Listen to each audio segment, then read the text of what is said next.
Hello दोस्तों, स्वागत है आपका हमारे यूट्यूब चैनल जीटेक एकेडमी पे। इस वीडियो से हम एक न्यू सीरीज शुरू करने जा रहे हैं सी लैंग्वेज की। सी लैंग्वेज में हम लोग जीरो टू हीरो कह सकते हो या जीरो टू एडवांस देखेंगे। इस पूरे ट्यूटोरियल में हम बेसिक्स प्रोग्राम से लेके एडवांस प्रोग्राम तक सारी चीज़ें देखने वाले हैं। वो चाहे हमारे किसी भी तरीके का प्रोग्राम हो सकता है, बेसिक प्रोग्राम से लेके एडवांस प्रोग्राम तक देखेंगे।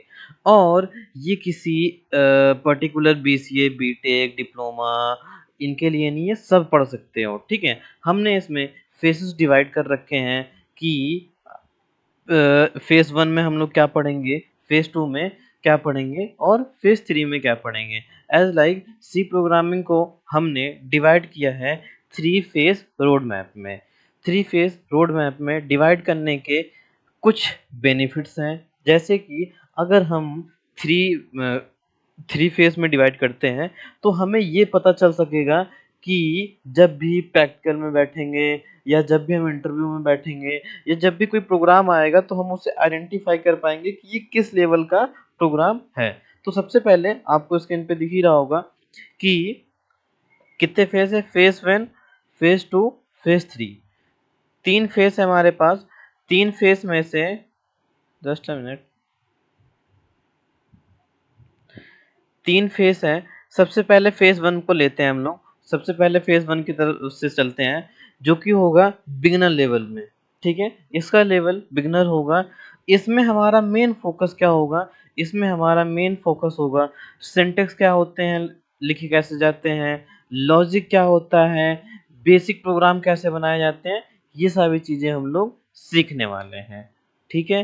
फेज़ 2 में चलेंगे, जहाँ पे हम इंटरमीडिएट लेवल जो होगा हमारा, वहाँ पे हम function, array, pointer, structure, file ये सारी चीज़ें देखेंगे। साथ ही साथ एंड जो हमारा फेज़ 3 होगा, वो हमारा एडवांस चलेगा, जहाँ पे हम लोग मेमोरी, एडवांस पॉइंटर क्या होते हैं, डीएसए तक को हम यहाँ पे थोड़ा-सा कवर करेंगे विथ प्रोजेक्ट। With project. तो सबसे पहले हम बात करेंगे फेज़ 1 की, कि फेज़ 1 में हम लोग क्या-क्या चीज़ें देखने वाले हैं। अब हम लोग फेज़ जैसे कि अभी आपने देखा होगा कि हम लोग ज़ीरो टू हीरो की बात कर रहे हैं, ज़ीरो टू हीरो। अब किसी को सी प्रोग्रामिंग नहीं आती है, तो भी अच्छी बात है। किसी को अगर थोड़ा बहुत आता है, तो हमने आपको दिखा दिया है कि हमारे पास 3 फेजेज़ है, बिगिनर, इंटरमीडिएट, एडवांस तक चलेंगे, जहाँ पे आप कुछ ना कुछ तो न्यू सीख के ही जाएँगे। ठीक है, तो फेज़ 1 से स्टार्ट करते हैं हम लोग। फेज़ 1 हमारा होगा सी प्रोग्रामिंग का फंडामेंटल। इसका गोल क्या होगा? स्टूडेंट को सी के बेसिक सिंटैक्स और प्रोग्रामिंग फंडामेंटल्स क्लियर करना, ठीक है? सबसे पहला इसमें ये रहेगा कि बेसिक प्रोग्रामिंग क्या होती है और उसके फंडामेंटल क्लियर करने करेंगे हम उसमें। तो फर्स्ट पॉइंट जो होगा हमारा, वो इंट्रोडक्शन टू सी होगा। सी में कि सी क्या होता है, ठीक है? एकदम क्लियर हम देखेंगे कि सी क्या होता है, सी की हिस्ट्री देखेंगे, सी के फीचर क्या है, सी के फीचर क्या होते हैं, ठीक है? सी कहाँ यूज़ होता है? सबसे इम्पोर्टेंट पार्ट, अगर हम सी पढ़ रहे हैं, तो सी का यूज़ कहाँ पे है? ना जैसे कि हम लोग पढ़ते तो बहुत कुछ हैं, लेकिन उसका यूज़ कहाँ होगा, वो भी इम्पोर्टेंट है। सी का यूज़ कहाँ पे होगा, ठीक है? कंपाइलर क्या होता है? ना अगर कोई प्रोग्राम हम बना रहे हैं, तो उसको कंपाइल कराना, रन कराना, ना उसका आउटपुट लेना, उस प्रोग्राम को चलाना कंपाइलर के थ्रू से। कंपाइलर क्या होता है, वो देखेंगे। आईडी आईडी क्या होता है ना, आईडी सारे प्रोग्रामिंग लैंग्वेज में कुछ ना कुछ कोई ना कोई आईडी होती है, वो देखेंगे। देन फिर हम लोग सेकंड टॉपिक देखेंगे, इन्वायरमेंट सेटअप। जैसे कि अगर हम बात करें ओवरऑल, अगर हम बात करते हैं कि जो लैपटॉप यूज़ कर रहे होंगे, आज के टाइम पे सब लोग वीएस कोड यूज़ कर रहे होंगे, आई मेक श्योर। अगर वीएस कोड यूज़ कर रहे हैं, तो बहुत लोगों को क्वेश्चन होता है कि वीएस कोड में हम लोग कैसे अपने सी का प्रोग्राम रन कर सकते हैं, ठीक है? तो उसके लिए हमारे पास मिन जीडब्ल्यू इंस्टॉल करना होता है, वीएस कोड सेटअप करना होता है, ठीक है? VS code. अब यहाँ पे अगर मैं बात करूँ मीन जेडब्ल्यू क्या होता है, एक आईडी होती है। अभी हम आगे देखेंगे, ब्रीफ में देखेंगे, बस आप थोड़ा थोड़ा ये समझिए कि इस पहले लेक्चर में हम सी को में क्या क्या पढ़ने वाले हैं, सारी चीजें देख लेते हैं। फिर हम आपको एक एक टॉपिक अलग अलग करके ब्रीफ में, जहाँ पे हम थ्योरी देखेंगे, सिंटेक्स देखेंगे, प्रैक्टिकल देखेंगे, और उसके साथ साथ मतलब प्रैक्टिकल प्रोग्राम देखेंगे, और हम साथ में साथ प्रैक्टिस भी करेंगे, लॉजिक बिल्डिंग भी सीखेंगे ना। आपने बहुत सारे लेक्चर देखे होंगे या फिर बहुत सारा आपने कंफ्यूज होगा कि हम कहाँ से पढ़ें, जिसमें तो हमने क्या किया, एकदम ब्रीफ में सब कुछ रखा है और साथ में फेसेस डिवाइड कर रखे हैं। ठीक है। एम मिन GW इंस्टॉल करना होगा, अभी हम लास्ट में बताएंगे। VS कोड सेटअप करना होगा। फिर उसके बाद हम सी की फाइल कैसे क्रिएट करते हैं, कंपाइल और रन क्या होता है, सी का प्रोग्राम जब भी हम लोग सी का आउटपुट लेंगे तो कंपाइल करके रन करेंगे ना। कंपाइल रन क्या होता है, सी का फर्स्ट प्रोग्राम बनाएंगे। सी का फर्स्ट प्रोग्राम कुछ ऐसा बनेगा जहाँ पे हैज लिखा होगा ना, उसके बाद इंक्लूड वर्ड लिखा होगा ना, is less than is greater than लिखा होगा ना। जैसे ये यहाँ पे हैज लगा है, फिर इंक्लूड लिखा हुआ है, फिर ये less than greater than less than लिखा गया है। इसके अंदर stdio डॉट एच क्या होता है ये भी देखेंगे। इंट मेन, उसके बाद ये पूरा प्रोग्राम कैसे चल रहा है, ये पूरा प्रोग्राम बनाएंगे। एक एक प्रोग्राम, इस एक एक लाइन का मतलब समझेंगे कि एक एक लाइन होती क्या है। ठीक है, कि इंट मेन कब लिखना होता है, प्रिंट कब लगाना होता है, रिटर्न क्यों जरूरी है ना, ये सेमीकोलन क्यों ज़रूरी है ना, सारी चीज़ देखेंगे। कौन सा ब्रैकेट कब लगाया जाता है, single unit comma, double unit comma कब लगाया जाता है। ठीक है, आप इतना समझ गए होंगे। ओके, देन हम देखते हैं कि थर्ड फेज में हम लोग क्या देखेंगे। थर्ड फेज में हम लोग देखेंगे सी के सिंटेक्स क्या होते हैं। सी के सिंटेक्स जैसे अभी मैंने बताया, हैज़, इंक्लूड, ये भी एक सी का सिंटेक्स है। मेन मेन सिंटेक्स है ना। स्टेटमेंट्स क्या होते हैं, सेमीकोलन क्या होता है, कमेंट्स कब होते हैं, कमेंट्स क्या होते हैं ना, कर्ली ब्रैकेट्स कब बनाए जाते हैं, ये सारी चीज़ देखेंगे। फिर आएंगे हम लोग फेज 4 में। फेज 4 में हम देखेंगे वेरिएबल एंड कंपोनेंट्स क्या होते हैं। वेरिएबल एंड कंपोनेंट, वेरिएबल देखेंगे, कंपोनेंट देखेंगे, नेमिंग रूल क्या होता है ना, डिक्लेरेशन कैसे किया जाता है, इनिशियलाइज कैसे किया जाता है, मतलब किसी में वेरिएबल कैसे बनाया जाता है, कौन नेमिंग रूल क्या होते हैं ना, रूल कैसे क्या होते हैं यहाँ पे, इनिशियलाइजेशन क्या होता है यहाँ पे, कौन कंटेंट कैसे लगाए जाते हैं यहाँ पे, वेरिएबल हो गया, कांस्टेंट हो गया, इनिशियलाइजेशन हो गया, रूल्स क्या हो गए, डिक्लेरेशन हो गया। ठीक है, ये सारी चीजें हम लोग कवर करेंगे ना सी में। देन हम आगे बढ़ते हैं फाइव सेकेंड पॉइंट में ना। पॉइंट 5, डेटा टाइप ना। इंपॉर्टेंट डेटा टाइप क्या होता है, इंट, फ्लोट, डबल, कैर, वॉइड ना, ये होते हैं हमारे पास डेटा टाइप, जो कि बहुत कॉमन होते हैं ना। अगर डेटा टाइप देखेंगे कि इंट कब यूज करना है, फ्लोट कब यूज करना है, डबल कब यूज करना है, कैर कब यूज करना है, वॉइड कब यूज करना है। ओके, सेकंड पॉइंट हमारा होगा जो कि होगा हमारा इनपुट और आउटपुट ना, कि इनपुट कैसे लेना होता है और फिर आउटपुट कैसे देना होता है ना, फॉर्मेट क्या होता है, स्पेसिफिकेशन क्या होती है इसकी ना, वो सारी चीजें हम लोग देखेंगे। जैसे अभी आपने यहाँ पे प्रोग्राम देखा होगा, जैसे आप यहाँ पे प्रिंट हेलो वर्ड लिखा हुआ था ना, तो वो हमारा क्या होता है, इनपुट और आउटपुट में आता है हमारा print, input sorry print F. लेकिन आगे अभी देखेंगे कि कब कब क्या कब किसको यूज करना होता है। बेसिकली जब आउटपुट लेना होता है तो हम प्रिंट एफ का यूज करते हैं, अभी से मैं आपको बता देता हूँ। देन हम चलेंगे इसके आगे ऑपरेटर्स पे। ठीक है, ऑपरेटर्स में देखेंगे कि अर्थमेटिक ऑपरेटर क्या होता है, असाइनमेंट क्या होता है, लॉजिक क्या होता है ना, इंक्रीमेंट डिक्रीमेंट क्या होता है ना, जिस बेसिकली जो आपने मैथ में पढ़े होंगे वो सारी चीजें ना। क्या कहते हैं, अर्थमेटिक वही सारा होता है, रिलेशन क्या होता है, लॉजिकल क्या होता है। ठीक है, फिर बिटवाइज क्या होता है, कंडीशनल ऑपरेटर्स क्या होते हैं, ये सारी चीजें हम लोग कवर करेंगे। उसके बाद हम चलेंगे अपने फेज 1 के नेक्स्ट पॉइंट पे, जो कि होगा कंडीशनल स्टेटमेंट। कंडीशनल स्टेटमेंट जैसे इफ हो गया, इफ एल्स हो गया ना, एल्स इफ हो गया, नेस्टेड इफ हो गया, देन आता है स्विच केस। ये सारे हमारे जो होते हैं इनको हम कहते हैं कंडीशनल स्टेटमेंट। ठीक है, कंडीशनल स्टेटमेंट कि कौन सी कंडीशन कब लगानी होती है ना, कब कब कौन सी कंडीशन लगानी है। अगर हम सी प्रोग्रामिंग पढ़ रहे हैं ना, लॉजिक अपना बिल्ड कर रहे हैं, तो हमें कब किस कंडीशन की नीड पड़ती है। क्या हम किसी टाइम भी इफ लगा सकते हैं, किस टाइम हम नेस्टेड इफ का यूज करेंगे, किस टाइम हम इफ एल्स का यूज करेंगे, और किस टाइम हम लोग इल्स इफ का भी यूज करेंगे, और साथ ही साथ स्विच केस का भी यूज करेंगे। यहाँ पे हमने देखा कि इफ को हम इफ कह रहे हैं, फिर इफ एल्स कह रहे हैं, फिर इल्स इफ भी कह रहे हैं, नेस्टेड इफ भी कह रहे हैं, बट एक नया वर्ड भी आ रहा है स्विच केस। स्विच केस भी हम देखेंगे कि कब इसको यूज करना होता है ना। नेक्स्ट पॉइंट की बात करें तो हम यहाँ पे देखेंगे फेस 1 में ही लूप्स क्या होते हैं।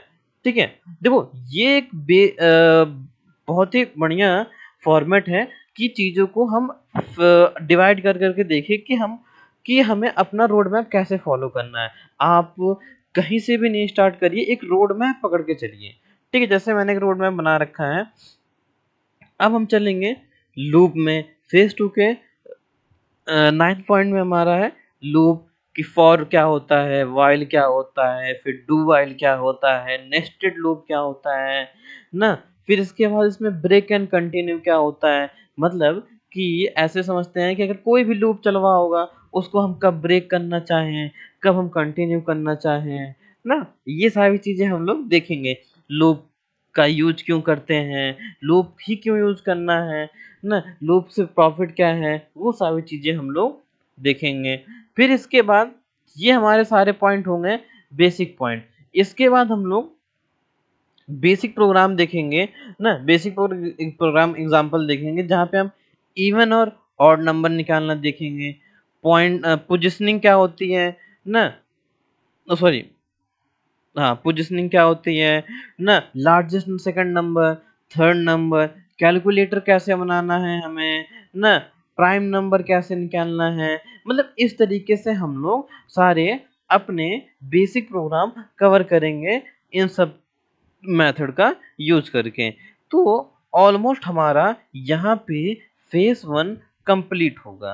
ओके, फेज 1 कंप्लीट होगा जहाँ पे हम लोग बेसिक प्रोग्रामिंग सीख चुके होंगे। हम अपने आप को ये कह सकेंगे कि हमें बेसिक प्रोग्रामिंग आती है। इसके साथ साथ हम लोग थोड़े से और भी प्रैक्टिकल क्वेश्चन देखेंगे जो कि यहाँ पे टोटल नहीं है, वो हम प्रोग्राम जब हम लोग प्रोग्राम बना रहे होंगे उसी टाइम पे हम लोग बहुत सारे प्रैक्टिकल प्रोग्राम देखने वाले हैं। ओके, उसी टाइम देखेंगे। अब जिस भी स्टूडेंट को यहाँ तक आता है, बहुत बढ़िया बात है। आप ये कुछ क्वेश्चन है वो सॉल्व कर लीजिए, तो ऑल ऑफ कि आपको ये सारी चीज़ें आती हैं। तो अब हम चलेंगे अपने दूसरे फेज में जहाँ जिसका नाम होगा इंटरमीडिएट सी प्रोग्रामिंग। ठीक है, और इसका गोल क्या होगा, स्टूडेंट को रियल प्रोग्रामिंग कॉन्सेप्ट और मेमोरी हैंडलिंग समझाना। ठीक है, कि अब बेसिक हमने प्रोग्राम देख लिया है कि बेसिक प्रोग्राम होता क्या है, लेकिन रियल प्रोग्रामिंग कॉन्सेप्ट क्या होते हैं ना, इसमें मेमोरी हैंडलिंग क्या होती है ना, कि जब कोई भी प्रोग्राम बनाया जाता है या कोई भी कुछ भी हम लोग लैपटॉप वगैरह में रखते हैं तो वो एक मेमोरी लेता है। ठीक है, अभी बेसिक समझो प्रोग्रामिंग लैंग्वेज मतलब सी के तरीके से हम लोग अभी डेप्थ में जब सी के एक एक पॉइंट को कवर करेंगे तो चलेंगे। ठीक है, तो हम रियल प्रोग्रामिंग सीखेंगे कि अब रियल प्रोग्रामिंग में जो सबसे पहला पॉइंट आता है वो होता है हमारा फंक्शन। क्या होगा हमारा सबसे पहले फंक्शन, ये थोड़ा सा, हाँ, फंक्शन। फंक्शन क्या होता है, फंक्शन को डिक्लेयर कैसे किया जाता है, फंक्शन को डिफाइंड कैसे किया जाता है, फंक्शन को कॉल किया कैसे जाता है, फंक्शन में पैरामीटर क्या होता है, फंक्शन में रिटर्न वैल्यू क्या होती है, फंक्शन में कॉल बैक वैल्यू क्या होती है ना, फिर उसके बाद फंक्शन में रिकर्जन क्या होता है ना। ये सारे फंक्शन के पॉइंट हैं जो कि हम लोग फंक्शन में देखने वाले हैं। जब हमारा फंक्शन हम पढ़ेंगे तो हम फंक्शन में ये सारी चीज़ें देखेंगे कि फंक्शन क्या है, फंक्शन का डिक्लेरेशन से लेके एक कॉल बैक रिटर्न सब कुछ कवर करेंगे हम लोग फंक्शन में। ठीक है, देखो जैसे हमारा 9 पॉइंट यहाँ पे कंप्लीट लूप कंप्लीट होगा, उसके बाद हम लोग ये सारे क्या होता है प्रैक्टिकल प्रोग्राम बनाएंगे। उसके बाद फेज 2 में चलेंगे, फिर हम लोग फंक्शंस देखेंगे। ठीक है, अब फंक्शन रियल वर्ल्ड में यूज होता है। ठीक है, रियल प्रोग्रामिंग में ज़्यादातर फंक्शन यूज होंगे। फिर हम चलेंगे एरे की तरफ। एरे क्या होता है ना, एरे क्या होता है, एरे में 1D एरे क्या होता है, 2D एरे क्या होता है। जैसे आपने मैट्रिक्स पढ़ा होगा ना, मैट्रिक्स पढ़ा होगा तो वही यहाँ पे होता है 1D एरे 2D एरे। ये आपको ये आपको same to same as a matrix की तरह होगा। अभी हम इसको डेप्थ जब पढ़ाएंगे तो हम इसको डेप्थ तक देखेंगे, बट हम इस पे ओवरऑल देखते हुए चलते हैं। ठीक है, फिर एरे क्या हो, एरे ट्रेवल्सन क्या होता है, सर्चिंग क्या होता है ना, सॉर्टिंग कैसे की जाती है एरे के, ये सारी चीजें हम लोग देखने वाले हैं ना। जैसे हमने बताया 1D 2D, फिर ऐसे मल्टी डायमेंशनल एरे भी होता है ना। उसी तरीके से एरे में ट्रेवल करना कैसे होता है, मतलब ट्रेवल, अब वो वाला ट्रेवल मत समझना कि चलो ये चले हम लोग घूमने, नहीं नहीं वो वाला नहीं। यहाँ पे मतलब बहुत सारा डेटा है तो उसमें हम ट्रैक करके ना ट्रैवल कैसे कर सकते हैं। मतलब ट्रैवल करने का मतलब हो गया हम एक वैल्यू से दूसरी वैल्यू तक कैसे जाएंगे ना। सर्च कैसे, उसी थ्रू से हम सर्च करते हैं। फिर हमें अगर एरे को सॉर्ट करना हो गया ना, होता नहीं हर चीज़ को सॉर्ट करना, तो वो चीज़ें देखेंगे हम लोग।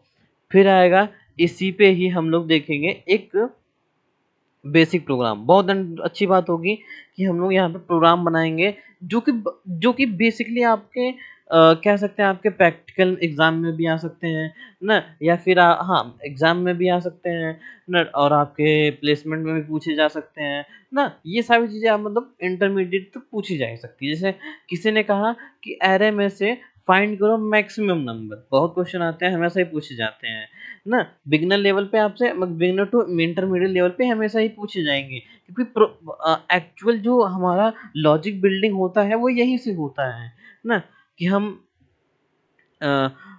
मैक्सिमम नंबर कैसे फाइंड करेंगे, मिनिमम नंबर कैसे फाइंड करेंगे।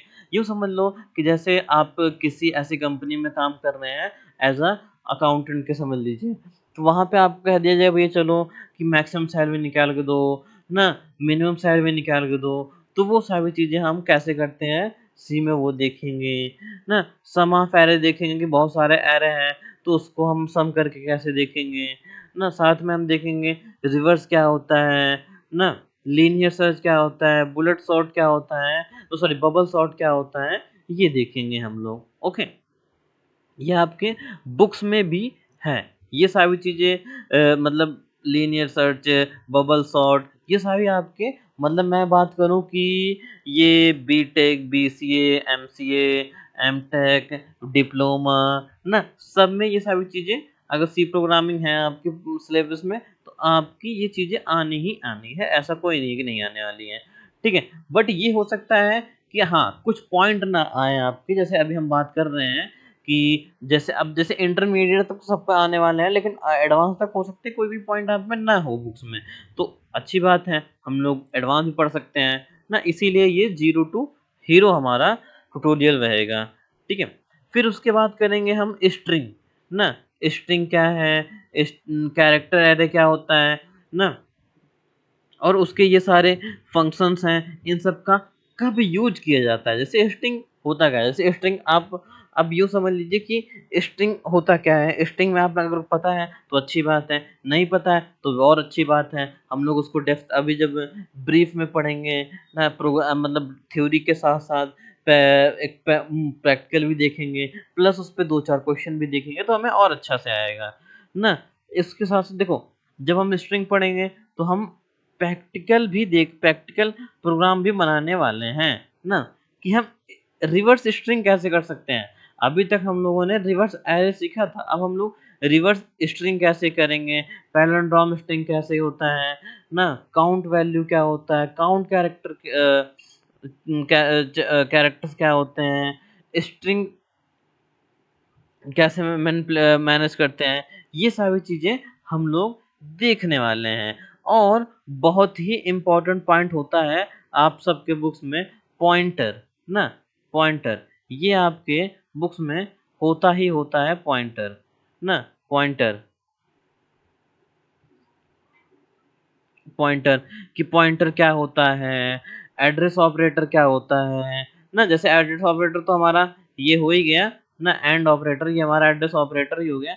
बट एड्रेस ऑपरेटर होता क्या है, कब यूज करते हैं, ये सारे देखेंगे ना। डिफरेंशिएट ऑपरेटर क्या होता है, जैसे डिफरेंशिएट ऑपरेटर स्टार होता है, ये स्टार ना। तो अब ये यूज कब किया जाता है, डिफरेंशिएट होता क्या है, डिफरेंशिएट यूज कब करते हैं वो देखेंगे ना। पॉइंटर वेरिएबल कैसे हो क्या होते हैं, पॉइंटर विथ फंक्शन कैसे हम करेंगे, पॉइंटर विथ स्ट्रिंग कैसे बनाएंगे, पॉइंटर विथ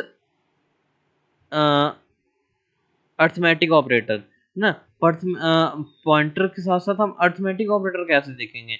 जैसे अभी हमारे पास यहाँ पे ये फेस वन में ही आ गया था हमारे पास, कहाँ चला गया ऑपरेटर ना। तो उसके अगर हम बात करें ऑपरेटर्स आ गया, तो हम पॉइंटर के साथ अर्थमेटिक ऑपरेटर, अर्थमेटिक ऑपरेटर का मतलब होता है प्लस माइनस ना मल्टीप्लिकेशन, ये मतलब ये सारे जो हमारे अर्थमेटिक होते हैं मैथ के, वो सारी चीजें ना।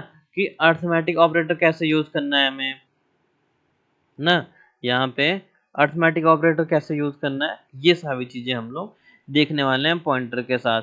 फिर फेज टू में हमारा नेक्स्ट पॉइंट आएगा,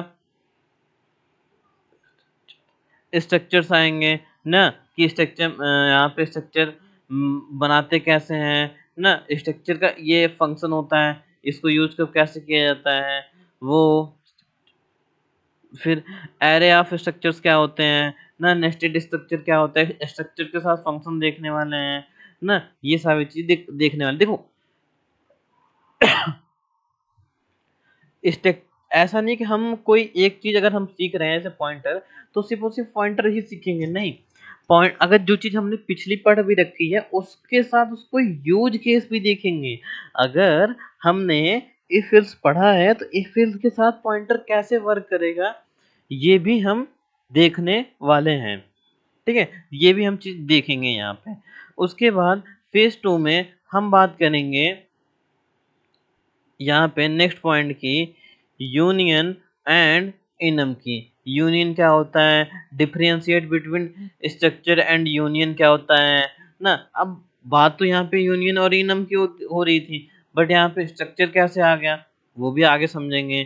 ठीक है, टाइप ऑफ डिफाइन मतलब टाइप ऑफ कैसे डिफाइन करते हैं, उसके लिए एक फंक्शन आता है, वो भी हम यहाँ पे देखने वाले हैं। इनम इनम मैट्रिक्स कैसे होते हैं वो सारे देखने वाले हैं हम लोग। ठीक है, अब अगर आपको इसके बारे में थोड़ा बहुत पता है तो वेल एंड गुड, अगर नहीं पता है तो और अच्छी बात है। अब हम लोग यहाँ पे ब्रीफ में देखेंगे। फिर देखेंगे स्टोरेज क्लास क्या क्या होती है। जैसे मैंने बताई मेमोरी, मेमोरी और क्या मैंने बताया था यहाँ पे, हाँ मेमोरी हैंडलिंग समझेंगे यहाँ पे। अब मेमोरी हैंडलिंग समझने के लिए हमारे पास सब पता होना चाहिए कि स्टोरेज क्या, स्टोरेज क्लासेस कौन कौन सी होती है, किस किस में हमारा डेटा स्टोर होता है। जैसे अगर आपके लैपटॉप में मेमोरी है, फ़ोन में मेमोरी है, तो हम उसमें डेटा स्टोर करते हैं ना, बहुत सारे फाइल फोल्डर बना के स्टोर करते हैं। वैसे ही यहाँ पे स्टोरेज क्लासेस होती है, ऑटो होती है, स्टैटिक होती है, एक्सटर्नल होती है, रजिस्टर्ड होती है। ये सारी हमारे पास क्लासेस होती हैं। इनका यूज कैसे करना है वो हम बाय प्रोग्राम देखेंगे। ठीक है, और थ्योरी से भी हम आपको ये समझाएंगे। ठीक है, फिर आता है हमारे पास फेज टू में नेक्स्ट टॉपिक जो होता है डायनेमिक मेमोरी एलोकेशन। अब डायनेमिक मेमोरी क्या होती है ना, कि डायनेमिक मेमोरी बनाते कैसे हैं, उसके कौन कौन से फंक्शन होते हैं ना। जैसे ये कुछ फंक्शन है हमारे पास डायनेमिक मेमोरी को एलोकेट करने के लिए। ठीक है, जैसे यहाँ पे मैं ये मतलब एक दो तीन चार, हाँ चार ही हैं। तो इन सब का यूज करके एलोकेट कैसे करते हैं मेमोरी को वो देखेंगे। साथ ही साथ अब अब हम अगर मेमोरी को है मतलब एलोकेट कर रहे हैं, फाइल स्टोरेज देख रहे हैं, मतलब स्टोरेज देख रहे हैं, तो हम लोग को अब फाइल हैंडलिंग भी देखनी पड़ेगी कि जो भी फाइल है उसको हैंडल कैसे किया जाए, कि फाइल क्या होता है ना, फाइल होती क्या है ना, फाइल मतलब अब आप जैसे अगर आपको पता होगा कि आपने वीडियो, इमेज, पिक्चर सबके लिए फाइल बना ली, तो लेकिन फाइल होता क्या है ना, उसको उसको मैनेज कैसे किया जाता है। तो एफ ओपनएस क्या होता है, एफ क्लोज क्या होता है, प्रिंट क्या होता है, स्कैन ना, ये एफ गेट, मतलब ये सारे हमारे फाइल के मेथड होते हैं ना, जिसके थ्रू हम क्या, फिर हम यहाँ पे देखेंगे read write and append. File को रीड कैसे कर सकते हो, राइट कैसे कर सकते हो, और अपेंड कैसे करोगे फाइल को। ठीक है, ये हो गया हमारा। फिर फेज 2 में अब हमारा जो मेन पॉइंट आएगा वो आएगा इंटरमीडिएट प्रोजेक्ट का। देखो दोस्तों, अब हमारा इंटरमीडिएट प्रोजेक्ट बात आ गई कि अब हम जब जैसे देखो, हम थोड़ा सा पीछे चलते हैं। पीछे इसलिए कि जैसे हमने बेसिक प्रोग्राम समझा था, तो वहाँ पे हमने फेज 1 में हमने बिगिनर लेवल पे देखा था, जहाँ पे हम लोगों ने बहुत सारे प्रोग्राम बना लिए, वेल एंड गुड, चलो अच्छी बात है। लेकिन फेज 2 में हमने रियल प्रोग्रामिंग देखी है ना, कोई ऐसी प्रोग्रामिंग नहीं देखी है जिससे हम कुछ भी बना लें ना, मतलब हम कुछ भी कर काम करें उसको कोई मतलब मतलब हम कुछ भी कर रहे हैं उसका कोई मतलब नहीं हो, मतलब नहीं बना है, ऐसा नहीं है। हम फेज 2 में रियल प्रोग्रामिंग देख रहे हैं कि जिसका यूज एक्चुअल में कहाँ होता है ना, एक्चुअल में कहाँ होता है ना। जैसे मैंने बताया कि रियल प्रोग्रामिंग कॉन्सेप्ट और मेमोरी हैंडलिंग, क्योंकि ये बहुत ज़रूरी है। अब जो आपके मेमोरी वगैरह पे जो मतलब जो भी चीज़ होती है वो कैसे होती है, सेव कराना, इसी का यूज़ करके ये सारी चीज़ें देखने वाले हैं। तो जो इंटरमीडिएट प्रोजेक्ट होगा, देखो प्रोजेक्ट तो हमारे पास प्रोजेक्ट 1, 2, 3, 4 है, 4 प्रोजेक्ट है, जिसमें एक है स्टूडेंट मैनेजमेंट सिस्टम ना, employ management system, shipping booking system, content management system है। यहाँ पे मतलब 3 प्रोग्राम, मतलब 3 प्रोजेक्ट है हमारे पास। हम कोई एक प्रोजेक्ट बनाएँगे, तो चाहे वो स्टूडेंट मैनेजमेंट ले लो। जैसे स्टूडेंट मैनेजमेंट में थोड़ा एक्सप्लेन कर रखा है कि स्टूडेंट को ऐड करना, व्यू करना, सर्च करना, उसको अपडेट करना और डिलीट करना। ऐसे ही एम्प्लॉयी मैनेजमेंट में एम्प्लॉयी को ऐड कर लो, व्यू कर लो, सर्च कर लो, अपडेट कर लो, डिलीट कर लो। अब सिंपल हाँ, ये सिंपल बैंकिंग सिस्टम में क्या होता है कि बैंक ओपन कर लें, बैंक को अब जैसे मान लो हम आप क्या चाहते हैं, अपना बैंक ओपन कराने आते हैं, तो हमने नाम डाल दिया, डेट ऑफ बर्थ डाल दिया ना, एक आईडी डाल दी अपनी, तो वो क्या हो गया, हमारा बैंक ऐड हो गया। फिर हम सारे बैंक को शो करा दें, व्यू करा देंगे, किसी को सर्च करना हुआ तो बैंक सर्च करा देंगे ना, ये सारी चीज़ें दिखेंगे। सीएमएस मतलब कंटेंट मैनेजमेंट सिस्टम में हम कोई भी कंटेंट या कोई भी चीज़ें ऐड करना, मतलब बेसिक चीज़ देखेंगे कि ऐड, व्यू, सर्च, अपडेट और डिलीट कैसे होता है। ठीक है, ये हम देखेंगे। चाहे हम कोई सा भी टॉपिक पकड़ लो, मतलब कोई सा भी प्रोजेक्ट बताओगे उस पे हम लोग काम करेंगे। तो फेज 2 हमारा इतना कंप्लीट हो गया। मतलब यूँ समझो कि हमने फेज 2 अगर आपने अच्छे से क्लियर कर लिया है, तो आप एक अच्छे डेवलपर बन चुके हो ना। आपका लॉजिक एक बहुत ही, मैं कहूँगा बहुत ही अच्छे लेवल तक डेवलप हो चुका है, जहाँ पे आपने वो सारी चीज़ें सीख ली हैं जो कि रियल वर्ल्ड में यूज होने वाली हैं। मतलब हम कोई ऐसा चीज़ नहीं देखने वाले हैं कि जिसका कभी यूज ही ना होने वाला हो हमारे जीवन में। ठीक है, वैसे तो सी में अगर देखा जाए तो बहुत सारे टॉपिक हैं, बट हम कुछ-कुछ टॉपिक को स्किप करेंगे, जो कि अगर स्किप नहीं भी करेंगे तो भी हम उनको पढ़ेंगे। ऐसा नहीं है कि हम उनको स्किप करेंगे, बट जो आज के टाइम पे नहीं यूज़ हो रहे हैं, जैसे इसके बहुत सारे कंपाइलर आते हैं ना, तो हम कुछ-कुछ ऐसी चीज़ें हैं जो कि आज के टाइम पे नहीं यूज़ होती है, तो वो चीज़ें हम लोग थोड़ा-सा स्किप करेंगे। हाँ, बट मैं आपको वो चीज़ बताऊँगा ज़रूर कि हाँ, ये चीज़ है, स्किप कर रहे हैं हम लोग। क्यों स्किप कर रहे हैं? ये ऐसी चीज़ें थी और इस वज़ह से हम लोग स्किप कर रहे हैं, जब हम लोग इस पे ध्यान देंगे, पढ़ रहे होंगे। ठीक है? फिर आगे चलते हैं फ़ेज़ 3। अब सबसे इम्पोर्टेंट बात आ गई फ़ेज़ 3 की, कि फ़ेज़ 3 हमने बनाया ही क्यों है? ना, अगर फ़ेज़ 3 में हम आ गए, तो फ़ेज़ 3 में करने क्या वाले हैं? फ़ेज़ 3 का जो सबसे इम्पोर्टेंट गोल होगा, वो ये होगा, हाँ, स्टूडेंट को सी के एडवांस कॉन्सेप्ट ना, एडवांस कॉन्सेप्ट समझाना और प्रोफेशनल लेवल प्रोग्राम करना। मतलब कि अब हम लोग जो एडवांस में चल रहे हैं वो चल रहे हैं कि प्रोफेशनल, मतलब अगर हम कोई बड़ा बहुत बड़ा प्रोग्राम अगर लिख रहे हैं सी में ना, अगर हमको सी पसंद आ गई, हम रोबोटिक दुनिया में जाना ही चाहते हैं, तो हम अब वहाँ पे नॉर्मल कोड तो लिखेंगे नहीं, बहुत बड़ा ही कोड लिखेंगे। तो अब प्रोफेशनल लेवल की प्रोग्राम कैसे लिखे जाते हैं वहाँ पे ना, जितने भी एडवांस कॉन्सेप्ट होंगे ना, कि अगर प्रोग्राम लिखने के दो मतलब एक कई सारे टर्म होते हैं ना, कि अगर हम ऐसा प्रोग्राम लिखें जो कि कभी बिगड़े ना, लॉन्ग टर्म तक चलता रहे, तो वो कैसे होगा वो भी देखेंगे ना। जैसे अभी हम बात करेंगे एडवांस में क्या देखने वाले हैं, सबसे पहले हम बात करेंगे एडवांस पॉइंटर। पॉइंटर एक मेन इम्पॉर्टेंट टॉपिक होता है सी में, कि एडवांस पॉइंटर क्या होता है, पॉइंटर टू पॉइंटर कैसे काम करते हैं, पॉइंटर टू फंक्शन कैसे काम करते हैं, फंक्शन पॉइंटर क्या होता है, पॉइंटर विथ स्ट्रक्चर कैसे काम करते हैं, एरे ऑफ पॉइंटर क्या होता है, डायनेमिक एरे क्या होता है, ठीक है, डायनेमिक एरे क्या होता है। फिर एडवांस फंक्शन की तरफ चलेंगे, ठीक है, रिकर्जन क्या होता है, कॉल बैक कैसे बनाते हैं, फंक्शन पॉइंटर क्या होता है ना, फिर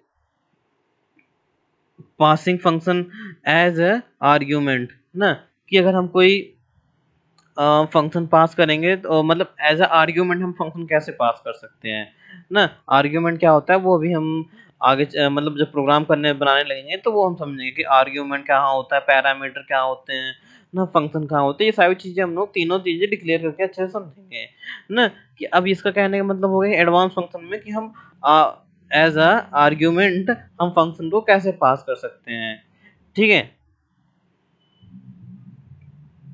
उसके बाद हम लोग फेज 3 में जो हमारा थर्ड मतलब नेक्स्ट पॉइंट होगा वो होगा प्रोसेसर क्या होता है ना, ओ सॉरी प्रोसेसर क्या होता है, प्री प्रोसेसर क्या होता है हमारा यहाँ पे, डिफाइन क्या होता है, मैक्रो क्या, इंक्लूड क्या होता है ना, मतलब ये सारी चीजें क्या होती हैं ना, जैसे ये कब यूज की जाती है, जैसे आपने इफ हैज इंक्लूड तो देख ही रहे हो ना, इन सब का क्या काम होता है, कब यूज होता है ना, और इन सब का यूज करके हम लोग क्या कर सकते हैं वो देखेंगे। हेडर फाइल क्या होती है ना, और थोड़ा सा थ्योरी में भी देखेंगे कि हेडर फाइल क्या होती है ना, हेडर फाइल में कस्टम हेडर फाइल कैसे बनानी है। सपोज करो कि हमको अपनी एक हेडर फाइल बनानी हो गई ना, जैसे इंक्लूड डॉट एच लिखा गया था, वैसे हम लोग चाहते हैं कि स्टूडेंट डॉट एच फाइल नाम एक बना सके, वो कैसे बनाएंगे वो भी देखेंगे, ठीक है। मल्टी सोर्स फाइल क्या होती है वो बनाएंगे, वो भी देखेंगे। कोड, हाँ, मल्टी फाइल सोर्स क्या होते हैं ये भी देखेंगे। कोड को मॉड्यूलराइजेशन कैसे करते हैं वो भी देखेंगे। मतलब कि यही नहीं कि हमको जो अगर हमारे पास प्री बिल्ड हेडर फाइल मिल रही हैं, अगर इन केस हमें कोई ऐसी नीड पड़ गई कि हमें अपनी हेडर फाइल बनानी है ना, तो वो कैसे हम लोग अपनी बना सकते हैं। मतलब ऐसा नहीं कि हम लोग बना दिए सबको यूज करेंगे, नहीं, वो हम अपने लिए ही बना रहे हैं कस्टम, और अपने लिए ही यूज करेंगे, ठीक है। तो वो हेडर फाइल कैसे बनाई जाती है वो देखेंगे। फिर मेमोरी मैनेजमेंट डीप ड्राइव होगा हमारा, डीप डाइव होगा हमारा, कि देखो मेमोरी को हम डीप तक कैसे देख मैनेज करते हैं वो देखेंगे।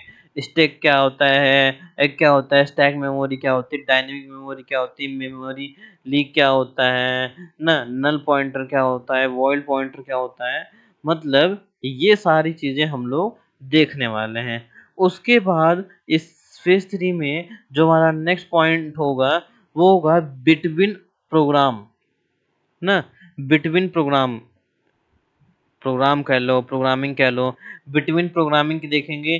कि देखो बिटवीन प्रोग्रामिंग एक ऐसी प्रोग्रामिंग है जिसके साथ हम लोग डेफ तक काम कर सकते हैं ना, कि एंड या एंड सिंबल का भी यूज करना है, और सिंबल का भी यूज करना है, एक्सऑर का भी यूज करना है, मतलब इसके थोड़े से डेप्थ में प्रोग्राम बनाएंगे। प्रैक्टिकल यूज में देखो कि आज हम यहाँ पे फ्लैश कैसे बनाएंगे, परमिशन कैसे देंगे, एम्बेडेड प्रोग्रामिंग क्या होती है वो देखेंगे हम लोग बिटवाइज ऑपरेटर के साथ ना। अब इनका यूज कहाँ होता है, ऐसा नहीं कि हम सारी चीज पढ़ के मतलब सी पढ़ के हम सबका अपन यूज कर सकते नहीं। कुछ कुछ चीज ऐसी होगी जो यहाँ पे नहीं यूज हो रही होगी, as a C S student नहीं होगी, इलेक्ट्रॉनिक स्टूडेंट में भी यूज हो रही होगी ना। तो ये चीजें हम लोग देखेंगे। उसके बाद थोड़ा सा हाँ, नेक्स्ट पॉइंट में चलेंगे हम लोग, यहाँ पे देखेंगे कमांड लाइन आर्ग्यूमेंट ना। कि अगर हम सपोज करो कि हम हमारे पास लैपटॉप नहीं है, हम लोग कमांड पे प्रोग्राम लिख रहे हैं, तो कमांड लाइन आर्ग्यूमेंट कैसे बनाएंगे। प्रोग्राम तो लिख दिए लेकिन आर्ग्यूमेंट कैसे पास करेंगे ना। अब आप समझ रहे कंफ्यूज हो रहे होंगे कि अरे यार ये सब कुछ एक साथ कैसे आ गया, कैसे समझूं मैं इसको। बस आपको ये समझना है कि दो तीन तरीके अगर हम लोग दो तरीके से प्रोग्राम कर रहे हैं, एक तो प्योर कमांड लाइन पे और एक हो रहा है कि हम लोग वीएस कोड कोई भी आईडी यूज कर रहे हैं तो उसके साथ कैसे यूज करेंगे ना। उसके लिए हमारे पास कुछ फंक्शन होते हैं, जैसे ये फंक्शन, पहला फंक्शन, दूसरा कमांड लाइन प्रोग्राम में यूज होने वाला है। अब जो सबसे इंटरेस्टिंग पार्ट है जिसके लिए हम लोग काफी टाइम से वेट कर रहे थे, कब आएगा कब आएगा, जो कि है मूव टू डीएसए। किस पॉइंट में हमारे ना फेज 3 के नेक्स्ट 27 पॉइंट में है कि डेटा स्ट्रक्चर्स यूजिंग सी ना। ये क्या कहते हैं, इसका काम कब यूज इस ये कब यूज किया जाता है, जब हमें डीएससी की तरफ पढ़ना हुआ तब। लिंक लिस्ट क्या होता है, सिंगल लिंक लिस्ट क्या होता है, डबल ना, सर्कल, ये सारी चीजें, स्टैक, क्वीन ना, ये सारी चीजें हमारी आती है। ग्राफिक बेसिक क्या होता है, हैशलिंग क्या होता है, बाइनरी ट्री क्या होता है, ट्री मतलब ये सारी चीजें, ट्री बाइनरी ट्री ना, binary search tree, graph basic क्या होता है, मतलब ये सारी चीजें हमारी आती है डीएसए में ना। ये मतलब ये कॉन्सेप्ट इतने आने ही आने होते हैं हमारे डीएसए में, ठीक है, अगर आप सी से डीएसए पढ़ते हैं तो, है ना। इसके बारे में हम आपको बता देंगे, ठीक है। और ऐसा नहीं है कि हम आपको अब अगर इसी में डीएससी खत्म करेंगे, नहीं नहीं नहीं नहीं नहीं नहीं, इसी में हम डीएससी नहीं पढ़ाएंगे। इसमें हम डीएससी की तरफ मूव होंगे कि डीएससी के लिए सी में क्या क्या चीजें यूज की जाती है। जब डीएससी पढ़ना होता है, डीएससी के साथ काम करना होता है, सी में क्या क्या चीजों का यूज करते हैं, बस वो पढ़ेंगे, डीएससी नहीं पढ़ेंगे। ओके। उसके बाद फिर नेक्स्ट पॉइंट आता है हमारा एल्गोरिदम। एल्गोरिदम क्या होता है ना, बबल सॉर्ट, सिलेक्शन सॉर्ट ना, मर्ज सॉर्ट, ये सारे क्विक सॉर्ट, ये सारे एल्गोरिदम्स होते हैं हमारे ना। ये पढ़ेंगे हम लोग, एल्गोरिदम, सर्चिंग, सॉर्टिंग, मतलब ये सारे एल्गोरिदम है, ये चीजें हम लोग पढ़ेंगे। फिर 20 नेक्स्ट पॉइंट जो आएगा आएगा हमारे पास, वो होगा हमारा डीबगिंग एंड कह सकते हो बेस्ट प्रैक्टिस ना। कि डीबगिंग करना सीखेंगे, मतलब कि प्रोग्राम का डीबग करना सीखेंगे कि उसमें क्या इशू आ रहा है। अगर हम किसी ने प्रोग्राम बना दिया, चलो कोई प्रोग्राम बन गया है, अब उसको हम डीबग करेंगे। डीबग करने का मतलब ये होता है कि हम प्रोग्राम को चेक करेंगे कि ये प्रोग्राम कितना सही है। कहीं तो ऐसा नहीं है कि ये किसी शॉर्टकट तरीके से बना दिया गया है और इसका सही वे ये चीज़ था ना, या फिर इस प्रोग्राम में कोई ऐसा ग्लिच या एरर तो नहीं है जिससे हमें आगे चल के इशू क्रिएट हो। तो वो चीज़ें हम लोग देखेंगे, ठीक है। जिसके बहुत सारे टॉपिक है इसमें। कंपाइलर वार्निंग देखेंगे, सेगमेंट फ्लैट क्या होता है, वन टाइम एरर क्या होता है, मेमोरी एरर क्या होता है, कोड ऑप्टिमाइजेशन देखेंगे, क्लीन कोड कैसे किया जाता है वो होगा ना, मॉडलर प्रोग्रामिंग कैसे की जाती है वो देखेंगे। फिर लास्ट एंड फाइनल जो स्टेज होगा हमारा, वो होगा हमारे पास फाइनल प्रोजेक्ट का। अब तुम कंप्लीट स्टूडेंट मैनेजमेंट सॉफ्टवेयर बनाओ, जैसे भी हम लोगों ने बेसिक बनाया था, अब चाहे तो हम लोग यहाँ पे कंप्लीट स्टूडेंट मैनेजमेंट सॉफ्टवेयर बना सकते हैं ना। जैसे कि मान लेते हैं हमने वहाँ पे स्टूडेंट मैनेजमेंट सॉफ्टवेयर बना दिया, तो हम यहाँ पे कंप्लीट मैनेजमेंट सॉफ्टवेयर बना सकते हैं। ये कोई सा भी हम लोग यहाँ पे फुल एंड फाइनल एक प्रोजेक्ट बनाएंगे यूजिंग सी। एक नहीं, दो तीन भी बना सकते हैं, बट मैं बस एज ए एग्जाम्पल आपको बता दिया हूँ, ठीक है। अब आपने ये, अब देखो, अब आपको अब आपको क्या करना है, रेडी हो जाना है ना। क्या करना है, कल हम जो नेक्स्ट वीडियो आएंगे उसमें हम देखेंगे सबसे पहले हम लोग देखेंगे पहला टॉपिक, जहाँ पे हम लोग कवर करेंगे कि इन्वायरमेंट सेटअप क्या, ओ सॉरी, सी का इंट्रोडक्शन क्या होगा। ठीक है, सी का इंट्रोडक्शन देखेंगे जहाँ पे हम सारी चीज़ें देखें कवर करने वाले हैं। तो होप आप लोग भी चाहे तो इसको सेल्फ से भी स्टडी करके आ सकते हैं, जिससे हम आप क्वेश्चन कर सकेंगे ना। आप मेक श्योर आप सब्सक्राइब कर हमारे चैनल को सब्सक्राइब करके रखिएगा। जब भी वीडियो आए डाली जाएगी तो आपको नोटिफिकेशन मिल जाएगा, जो भी लेटेस्ट अपडेट होगी वो आपको मिलेगी। हैव ठीक है स्टूडेंट, तो आप अच्छे से समझ गए होंगे। अगर इसमें कोई भी क्वेश्चन होगा कि सर ये चीज़ छूट गई है, तो आप कमेंट में ज़रूर करिएगा ना। सर ये चीज़ पढ़ाएंगे कि नहीं पढ़ाएंगे, आप ज़रूर पूछेंगे, क्वेश्चन पूछना ही है आपको। ठीक है, बेल आइकन जरूर प्रेस करके रखिएगा और साथ ही साथ क्वेश्चन जरूर पूछिएगा। कमेंट में आपके क्वेश्चन जरूर होने चाहिए, जिससे हमें ये पता चलेगा कि आप कितना क्यूरियोसिटी है आपके अंदर चीज़ों को जानने की, समझने की, और हम आपके लिए और क्या बेहतरीन एग्जाम्पल, बेहतरीन चीज़ें दे सकेंगे। ठीक है दोस्तों, तो बस आज के लिए इतना ही। सी का हमने बेसिक समझ लिया है, अब हम कल से फेज़ 1 से स्टार्ट करेंगे। Okay, have a good day.